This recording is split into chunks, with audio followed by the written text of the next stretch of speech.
So without further ado, we'll crack on. If you want to do the next slide, Will. Hopefully, as you can see from the screen, myself and Will Ryan, I've worn the same jumper just so you can see it's a recent photograph, so I do look like that. We're part of the Total Utility Management team in Bureau Happold. There's a lot of names here I recognise, but some I don't, so I'll just do a quick bit. Basically, we do everything to do with utilities, so obviously power, probably the one that gets the most headlines, but we'll do water, telecoms, not so much gas nowadays, for obvious reasons, but everything to do with that from the beginning, you know, as it says there, inception, when you think, can we do something? What can we do on site? Getting through to, you know, that acquisition, getting it done, through to the actual doing, getting stuff connected. And we can do the whole cycle. So, you know, what can be done over a 10, 20-year plan through to commercial agreements, contracts, and particularly the DNO, the local power company, and making sure you get what you want when you need, and that's part of what we're going to talk about today. So in terms of, you know, making sure we get what we should get from the DNOs, there's been a lot of change recently. Ofgem, the regulator, they regulate the gas and electricity companies. On 23rd of November, which was the autumn statement, if you remember, exactly the same day, they published a Connections Action Plan. Seemed an odd day to do it because obviously all the focus on the media was about the price of beer and what the Chancellor wasn't doing. This sort of slipped under the radar, and certainly we're seeing most clients aren't aware of it.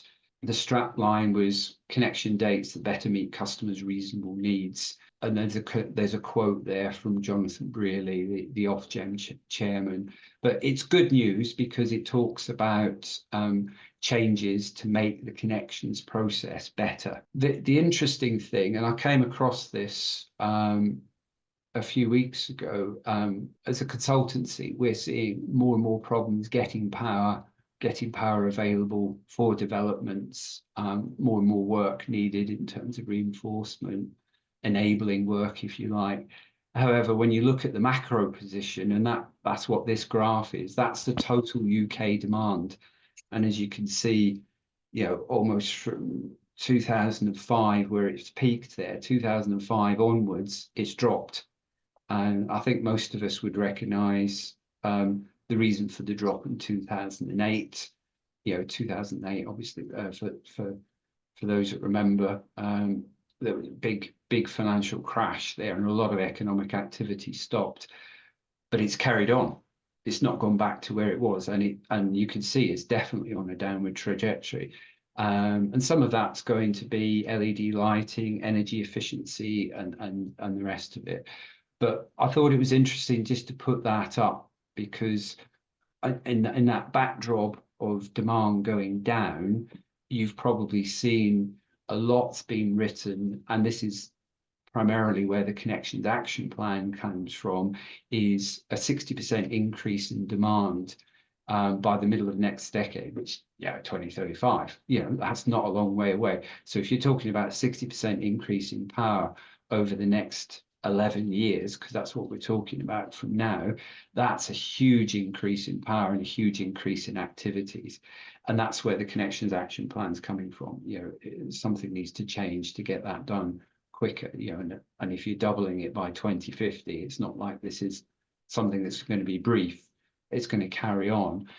And this is primarily to do with electrification, the move away from carbon, the transition to net zero. And as it says there, the volume of work is expected to, it's more work than we've ever achieved before since we've had an electricity grid. So something really needs to change. When you look at the Connections Action Plan, and it's on the Ofgem website, it's public domain, you can have it, it's published by Ofgem and BEIS. A lot of the headlines the strap lines are about transmission rather than demand. So that's and connecting generation projects at that level. So when it says like 50 to 60 transmission requests per month, I mean, that's a huge amount in England and Wales.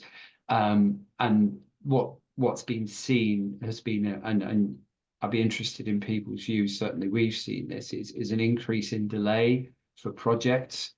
Some projects we're seeing are getting 10 plus years being quoted, which kills a project. No one knows what they want to do in 10 years' time, particularly developers. That's never, as far as they're concerned. But what the Connections Action Plan talks about is taking that average delay from 5 years down to 6 months. So quite an aggressive timescale. And there's probably a whole separate debate about whether you can actually do an average, because we all know what average means. That means some will be even quicker. That's certainly not what's been seen at the moment.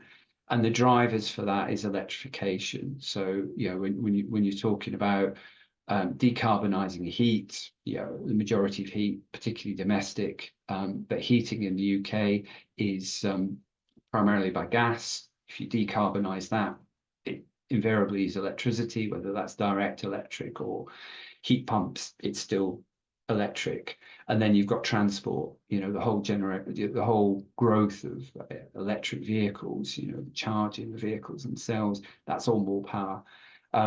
The interesting statistic, and this is in the action plan as well, is the total queue at the moment is 500 gigawatts. And I think currently the UK is about 69, 70 gigawatts, just to give you an idea. So the queue is like over five times even the predicted amount that's needed.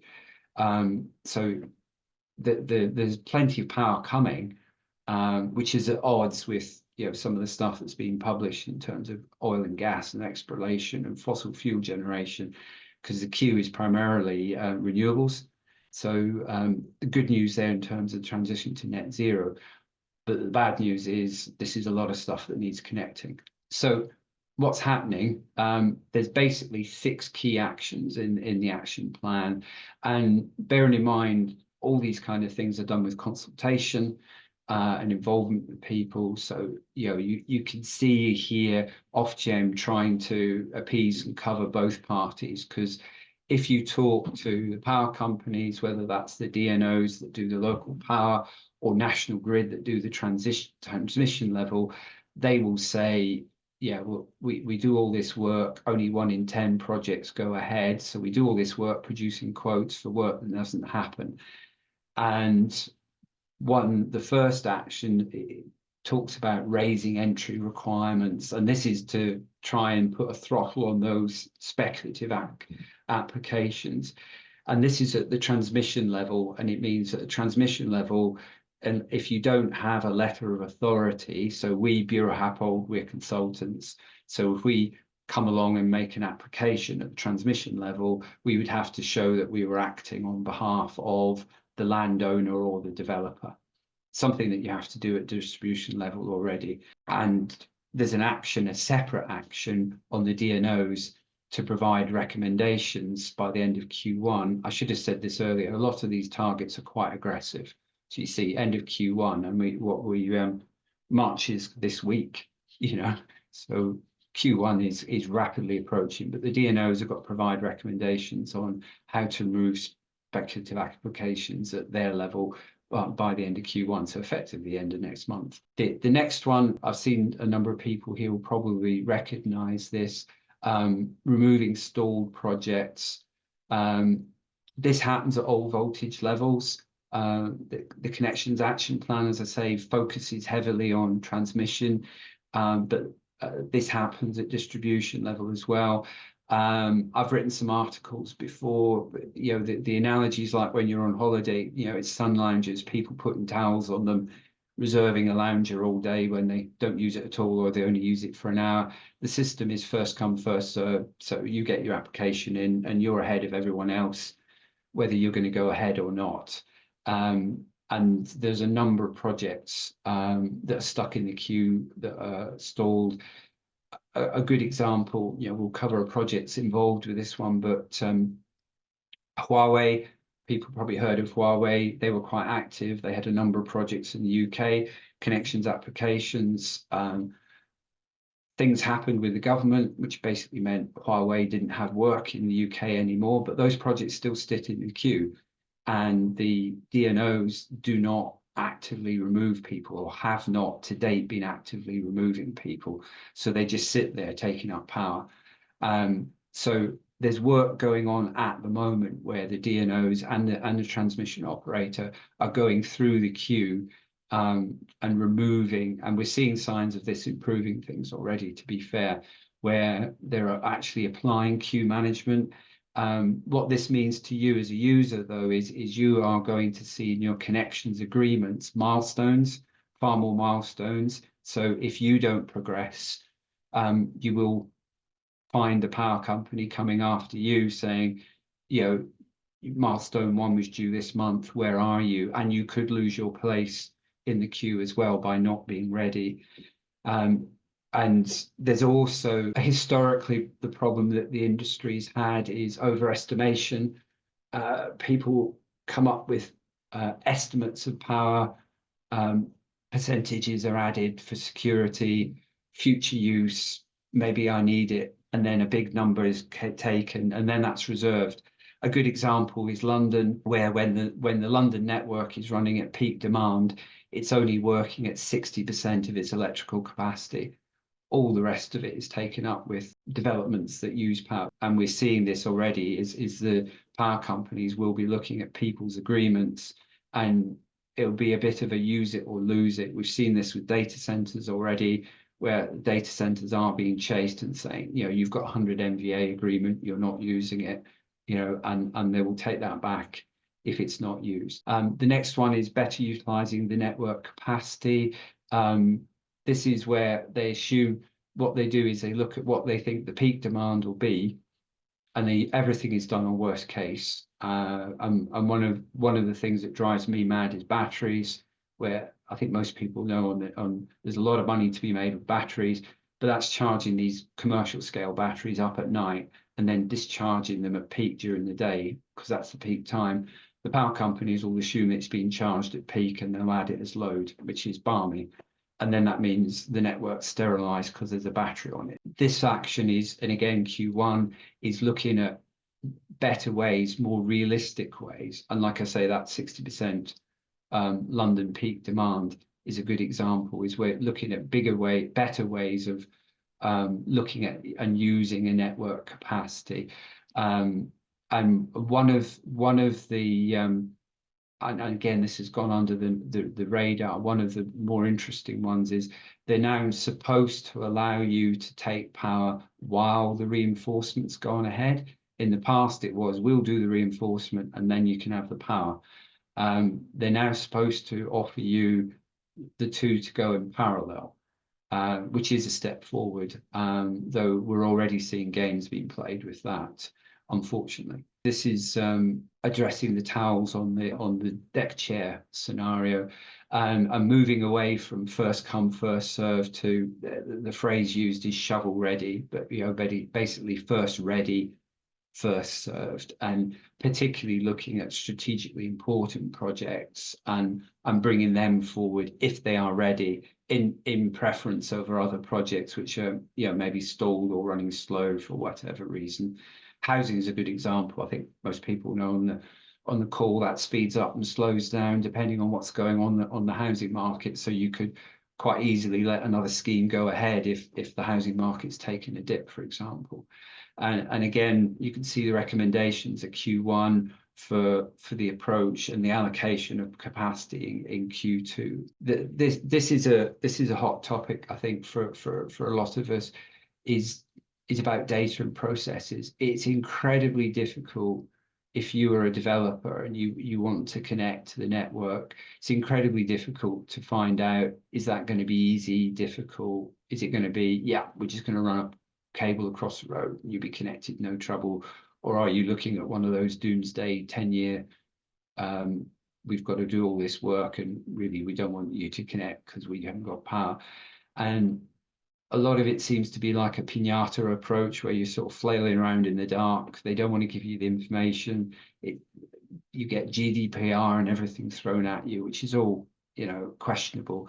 What this action, and again, Q1, a single digital view of connections and available capacity. I mean, that's great. And I really hope that that does come out Q1, because that's going to make everyone's job so much easier. You'll be able to go on and see where capacity is available in one single system. So it won't be as you've got at the moment. They've all got their own websites, and their websites are all different, and some have got more information than others. If you've got a very large project and it starts involving transmission as well as distribution, that is very clunky, and they want to to sort make that better. That's Q4. But flexible connections is another one, which is, instead of just taking the traditional approach, but you get offered power, and that power it's not guaranteed, but it's firm, you know, and they will do everything they can, and it's the second fault, not the first fault, that makes it go off. Flexible connections is about, you know, what it says, and that's, you know, in order to try and make people come quicker. So, you know, if you've got your own renewable generation and storage, you know, you might only want a connection for backup, in which case you maybe don't need a fully redundant supply, for example. There's something I know a number of people on this call will be keen to see this happen: consistency on the allocation of costs. There is huge differences at the moment, you know, between who will apply reinforcement costs to the customer and who won't, even with the current set of rules. And then my point earlier about BESS is battery electrical storage system, as this is putting batteries on the network and not taking, you know, the 100% worst case scenario, which is probably 0% or 0.5% likely to happen. And then again, a consistent approach for passing through transmission costs. Some DNOs will absolutely make you pay for it, some will absorb them themselves, and again, there's no consistency there. And this is the last one in terms of the 6 actions. This is a longer term one, which is looking at the connections process itself. If you're old like me and been around from day one, then you'll see that the process itself hasn't really changed much. It's embedded around the Electricity Act, Section 16 of that Act. And a lot of that hasn't really changed, and this is about fundamentally changing about how that's done, but that's longer term. So we thought we'd talk you through a few actual examples. These are real live examples that we're working on or have worked on in the past, we being Bureau Happold. So we do work with quite a diverse group of clients, all the way from the public sector through to private sector developers. So example one we thought we'd talk to you about was a business park developed in the south of England, with an adjacent housing estate next to it. The DNO straight away said there's hardly any capacity in the area. We did a load assessment, so we can join forces with the wider energy team here at Bureau Happold, and came up with a peak demand, which we submitted an application to the DNO. They said there was nothing in the area, but there might be something available in the area. So we looked at reducing that peak demand. We looked at on-site generation. We looked at heat networks, and then we were able to lower and lower and lower that peak demand. And through that, every time we lowered it, we were able to submit another application through a trigger point exercise with the DNO. In this case, it was UKPN. And we found out that there was some capacity in the area, and that made client solution go from unviable to viable. Those high costs associated with the first application were significantly reduced by the time we got to the last application in the trigger point exercise. This is another one in the north, an enterprise zone, brownfield site. So there was already infrastructure there, and a government initiative to encourage activity. The DNO's initial response was basically 10 years, 20 to 30 million pounds, you know, killed that project dead. This one's moved on a lot since then. They've found 10 MVA, the DNO, which was nice. That was after challenge about really what was available and what wasn't available, and were they actually looking at this properly. But also we're now looking at one of those flexible connections that I mentioned, where we can take a non-firm load, it'll switch over. There's a transition period to manage, and there's a battery potentially we could do something involving the battery holding up the power, or even taking power from the battery to support it. And this fundamentally changes the cost of the development, but also the timescales, and makes it something that's achievable again. Though I have to say, this was very much us and the client pushing the DNO, and not them coming up with much. Until recently, they have changed a bit now, and the unfirm was their suggestion. So I'm starting to see progress. So another mixed use development. So our client appointed another consultant, so not Bureau Happold, to engage with the DNO. As Chris mentioned before, there's been some regulation changes as of April last year, and it significantly changed the approach that you would have with the DNO to getting your site connected. And with the regulation changes, we were then brought on from the previous consultant to engage with the DNO and ensure that their site and their applications for connection adhered to the latest regulations. And it basically meant that our client's first application was, we removed a significant amount of the costs, which reduced it tenfold, and then made our client's project go from a negative cash flow to viable, which was amazing to see. The last example we had was another mixed use, but more focused on the research campus. So it had labs, commercial, residential. It was a really exciting project to work on. The challenges with this is the client wanted a green solution as well as a resilient solution. The green part, as we mentioned on example one, we linked up with the wider energy team, did an energy strategy for the whole development. We looked at on-site heat networks, wind farms, solar farms. We looked at everything to have that green solution so that the peak demand could be accommodated by the on-site generation. But because of the resilience factor, we also needed a connection from the grid. But the interesting part with this was that although there was capacity in the area, we were deemed as the second comer, so second in the queue. There's a connection keeper being connected, and it's first come, first served basis.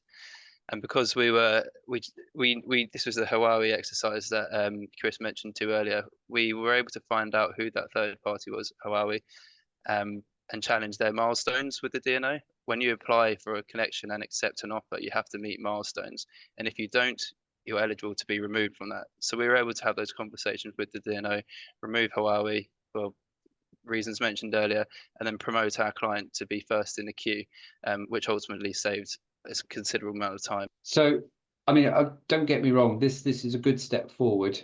As always, the devil's in the detail, but it is a good step forward. It's got some, challenging timescales in it. But, I think the bit that needs to be there is making sure that customers are at the center of it. Sometimes with this, it gets bogged down with process and the power companies and what they want to do and that. And, the letter of authorities is a good example. In my experience, why are people making multiple applications? They're making multiple applications because they're trying to find out how much power is available. Just tell the customer what's available, and they'll apply if they're going to go ahead or not. So don't make it harder by putting hurdles and making it more bureaucratic. Just make the information available, as it says there, the accurate live data.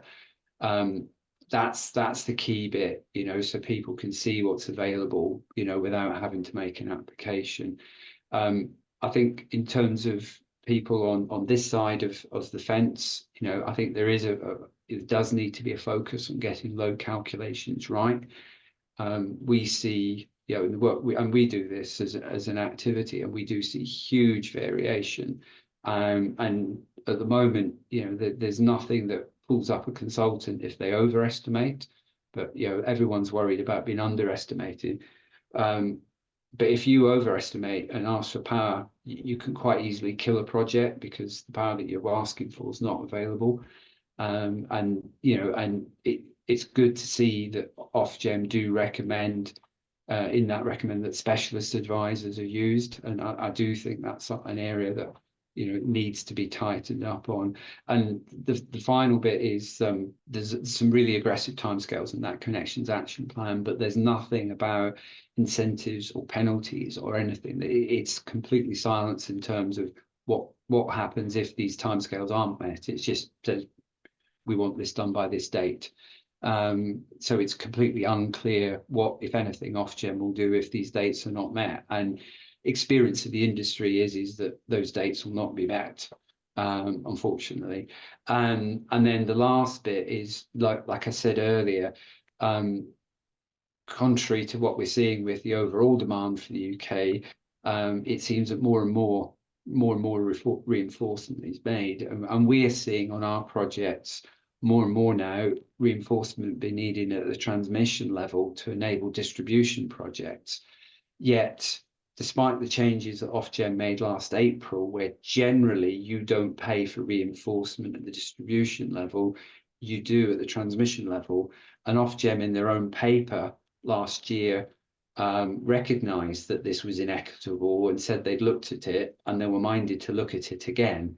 Our observation would be, you do need to look at this and you do need to make it consistent, and that's something that we would recommend. Shameless self-promotion, but there's a lovely article written on Property Week, 19th of February, which pretty much just says what we've just said. So if you could give us a bit of promotion there. And this is, as we've been saying along, this is what we do. We're seeing more and more now that you need to be reminding the DNOs what the rule changes are and what they should be doing differently. We're picking up almost on a daily basis DNOs, the power companies, doing what they've always done, and then when you say, aren't you supposed to be doing it different, there's silence, and then it comes back different. So this is what we do, and we're experienced in this area, as you can see from the projects that we're doing. I like to think that we can add value to projects, and you'll probably be reading about what we can do here, but the whole range there we can do. Now's the bit where we do the questions. We got some questions before. Yeah, we got a few questions in the chat as well. What we'll do is we'll run through the questions that we received in the chat and for the meeting. So going over to what was dropped in the chat during the call, Chris, how convinced are you that there is sufficient power storage from renewables to meet future demand, which is intermittent by definition? I think that's a good question. When you look at the overall level last year, I think something like 53% of the total UK demand was by renewables. It is intermittent, but it's storage helps massively. But the thing to remember is, the wind's always blowing somewhere and the sun's always shining somewhere. And we've got something like 8 or 9 interconnectors now with the UK. The latest one just literally just connected, goes all the way to Denmark. It's the longest cable in the world, and that connects us to wind generation in Denmark, and that will work both ways.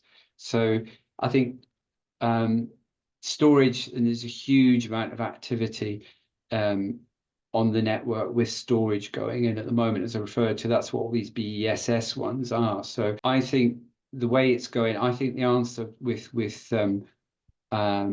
renewables is interconnection than storage, because that's what joins it all up, and there's huge progress with the interconnection. I hope that answers the question. We also received a question from Norris, so thanks for that. Is there absolute clarity between reinforcement, i.e. what the DNO pays, and extension, what the developer pays? Seems confusing and difficult to understand. I could probably have a go at this, Chris, and you can fill in the gaps where I've missed. Go on. There's no two ways about it. It is confusing. What's really helpful though is if you do, they should do it really, but if you ask the DNO in the quote that you received in their connection offer, they should outline 2 different levels of cost, the non-contestable costs and the contestable costs. And what it effectively is that anything within the DNO compound, so their substation compound, within that perimeter, and then upwards towards the national grid side, so upstream of that, that's generally you can see deemed as reinforcement costs under the DNO. So that would be the non-contestable. Then anything outside, i.e. connecting so it's what you'd have a point of connection on the substation perimeter, connecting that to your site, laying the cables, the civils costs, things like that. That's the contestable cost, which is deemed as the extension assets. Yeah, I think. Thanks, Will. What I would add here is, and this varies hugely between DNO when you go up and down the country. I think some DNOs are trying to shoehorn extension, because for those that don't know, extension is where you pay as it says in the question, whereas reinforcement, the DNO pays. So in some respects, it's in their interest to make it extension. And certainly we've seen on a number of projects recently, when we've challenged their initial designation of extension, they've gone away and they've come back and agreed it's reinforcement. The simple answer is, if those assets are required for a customer and a customer only, then it's extension. So a data center is a good example.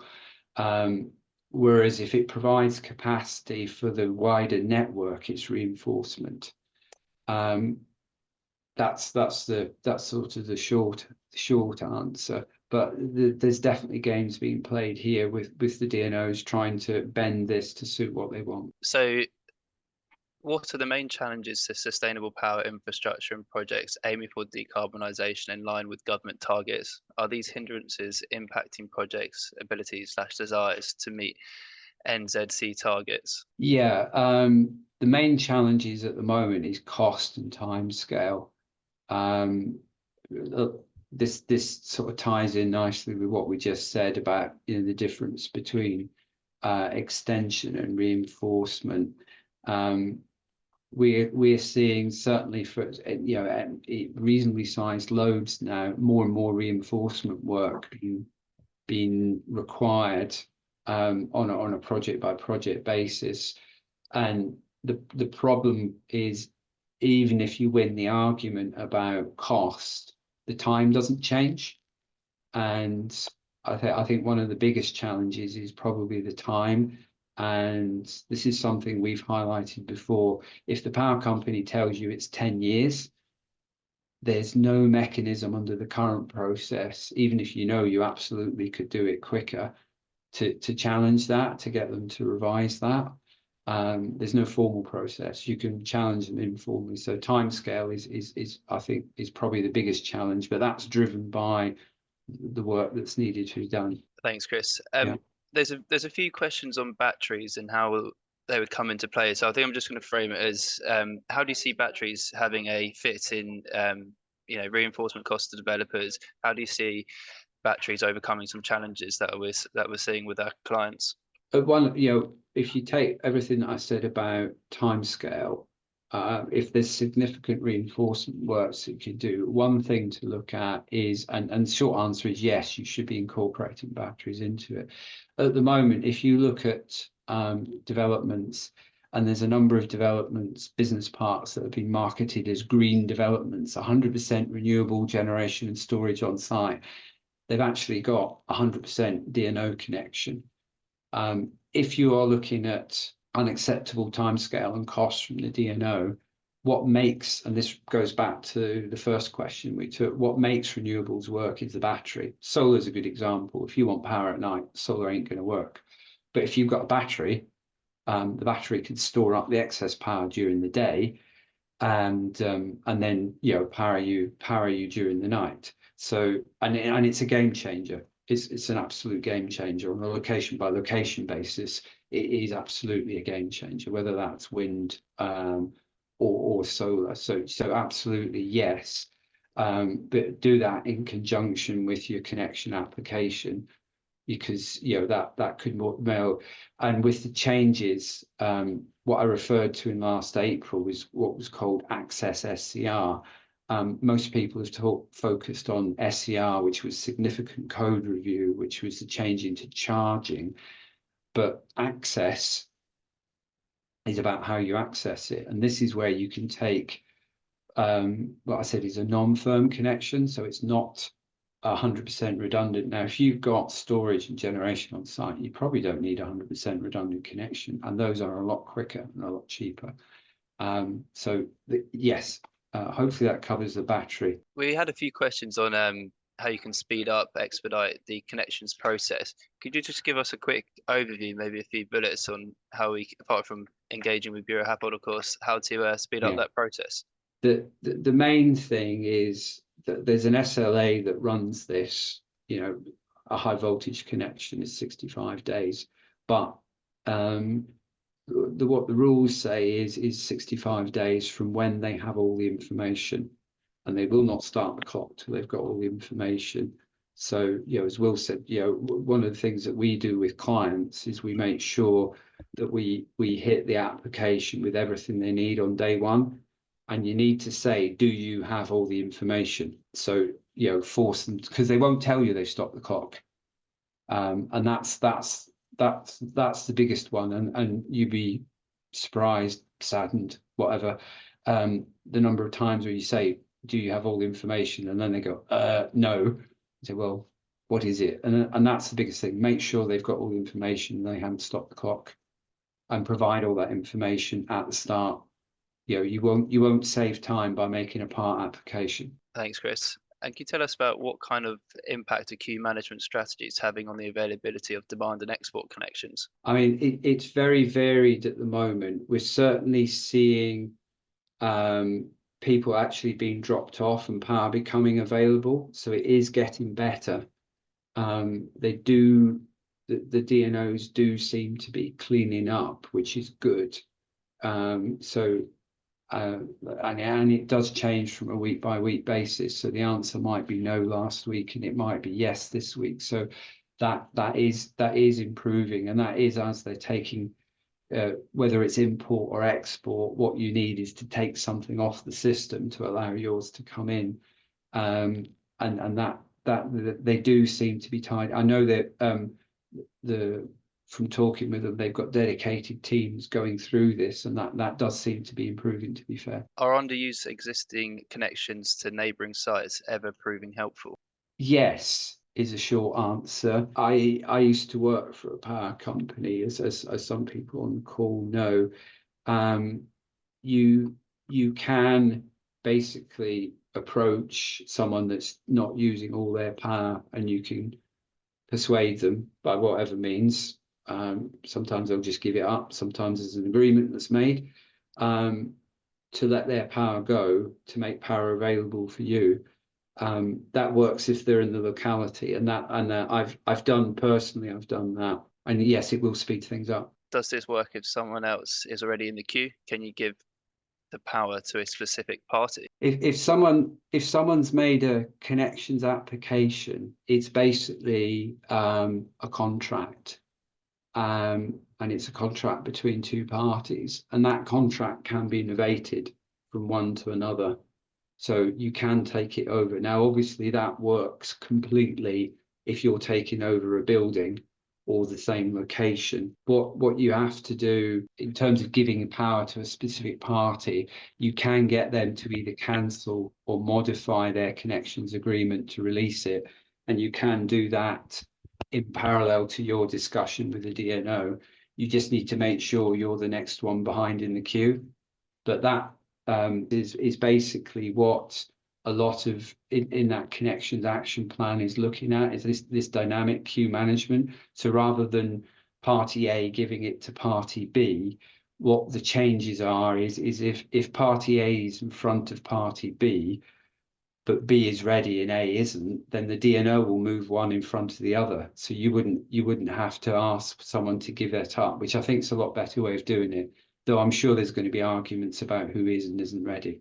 But that's how it's supposed to work going forward, is the DNO will actually prioritize based on who's ready and not just who got in the queue. It's another one. If people haven't read it, it says, you mentioned a single digital view of connections and available capacity. Will this be managed by a DNO or central data holder?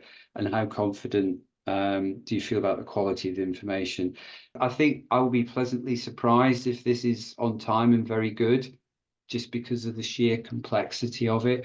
One of the problems is at the moment, if you go on a DNO system and look at capacity, quite often you'll think, oh, there's capacity there, because it tells you what's electrically available, whereas contractually it might all be gone. And to do that, they're going to have to overlay not just the electrical demand, but the contractual demand, and keep that active. And you're going to have all the DNOs presenting that data in the same way on the same system, and that's going to be done by the end of next month. I really hate to sound negative, but I think that's up there with the with a lottery win, to be honest. I think there'd be a question mark on the quality of that data. At the moment, if you don't know what, at the moment, all they're doing is basically taking their own planning system, control system that tells them what's going on and just giving you access to that. So it tells you the maximum demand on a site-by-site basis, read off the system against its design capacity, and then they present that to you. As I say, it doesn't take account of what might be contractually available. So I think of all the things in the connections action plan, I think this is the one, you know, if things are going to be late and not delivered right, I think this is probably the biggest challenge. And to answer your question on a DNO by DNO basis, the way it's written, Chris, is it says a single port. So it's one system to access all the DNO data. Okay, and with that, I think we'll bring that to an end. So thank you very much. I hope it was useful. And as I say, feedback would be really useful because you know, we put this on to try and help. And if you want any help, there's contacts there. Contact myself or Will. We'd great to hear from you. Okay, thank you very much. Thanks, everyone.